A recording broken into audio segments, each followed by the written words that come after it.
Anthurium നമുക്ക് രണ്ട് രീതിയിൽ നടാം കേട്ടോ. ചട്ടിയിലല്ലാതെ ചകിരിയിലും അതുപോലെ PVC പൈപ്പിലും. നമുക്ക് ആവശ്യമായിട്ട് അതിന് ചകിരി, ചോറ്, പിന്നെ കുറച്ച് കമ്പോസ്റ്റ്, പിന്നെ കുറച്ച് ഇഷ്ടിക, ചാണകപ്പൊടി.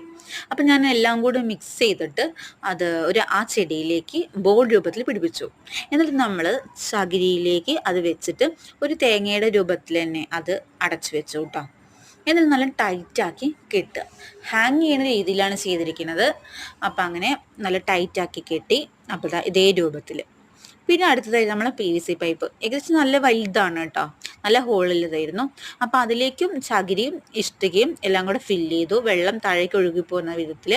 എന്നിട്ട് അതിലേക്ക് നമ്മൾ മിക്സ് ചെയ്ത് വളക്കൂട്ടും കൂടി ഇട്ട് കൊടുത്തു. എന്നിട്ട് കുറച്ച് ഇഷ്ടികയും കൂടി മേലെ വെച്ച് കൊടുത്തിട്ടുണ്ട് കേട്ടോ. അപ്പോൾ ഇങ്ങനെ രണ്ട് രീതിയിൽ നമുക്ക് ആന്തൂറിയം നടാം. അപ്പോൾ എൻ്റെ വീഡിയോ ഇഷ്ടമാണെങ്കിൽ ലൈക്ക് ചെയ്യണം, സബ്സ്ക്രൈബ് ചെയ്യണം. അപ്പോൾ പുതിയ വീഡിയോയുമായിട്ട് വരാം. Okay, thank you.